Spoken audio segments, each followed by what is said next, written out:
And for the note cards that I'm using, I currently have 3 note cards used for my speech today. And they're mostly just bullet points except for the quotes. So for my audience, I had my older brother Chris, my grandmother Crystal, and I also had my brother Charles. Okay, quick. You have roughly 10 seconds to decide what you're going to do on your history midterm. So let's get started. Your scenario is you have a three-page history midterm due next Saturday at 8 a.m. and it's currently Monday. Here you're going to be presented with a couple of tough choices. Are you the person who crams in everything at 3 a.m. on a Friday night?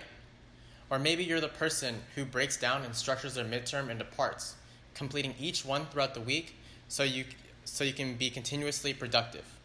Or maybe you're the person who turns in their assignments early just for the sheer fact of having it done in advance. There are different factors that play key roles in time management. These factors can include, but they aren't limited to, motivation, how a specific task can affect your goals, your personality, your sheer attitude, and much more.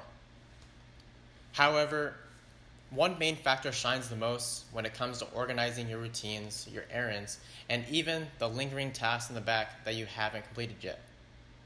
Everything depends solely on you and your actions that you take in order to complete them. Time management is exactly what it sounds like: managing your precious and limited time. Time management is the ability to process all the things you must do in a certain time period, whether that's over a few minutes, weeks, or even a month. There are several different methods and processes that have already been studied and tested to determine which ways are the most suitable for you to organize your time and tasks. Starting off with the causes of time management, however, is fairly simplistic. The causes of time management keeps you organized and helps you effectively determine how long you need to spend on each individual activity. For example,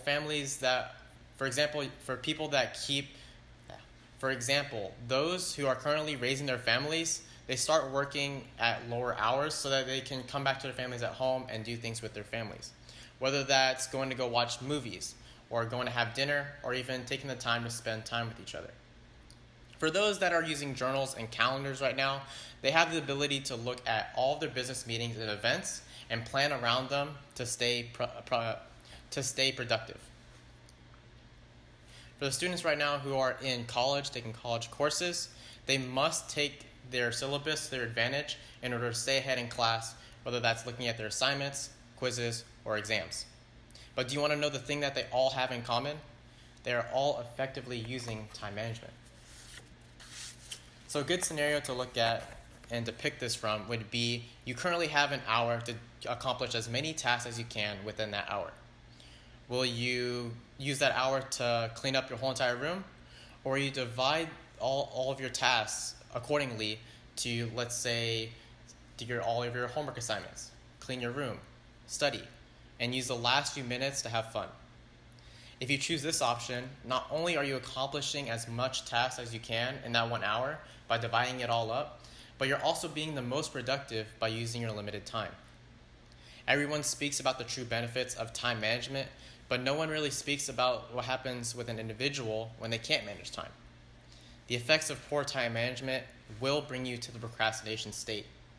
For example, cramming in your assignment a couple hours before the assignment is due. If this is you, it can lead to a lower GPA, it will induce higher amounts of stress, and it will lower your emotional state. However, the benefits of time management are enticing in the sense that it does lower your stress levels. It helps you waste less time, such as if you're roaming Facebook or watching YouTube for 3 hours, when you could have used those 3 hours to study for your midterm. But it will also help reward you with free time to do such leisure activities, and it'll help you avoid problems that were to have arisen. I did find a statistic from a scholarly research article, and it was by the Egyptian Journal of the Hospital Medicine in 2017. And it had to do with medical, business, and science students having higher GPAs due to taking their planning programs. Although they weren't able to study as much due to residency and internships, they were able to plan and outline the material they needed in order to study, and also take time from their day at specific hours in order to go study. And this really led them to a better academic success.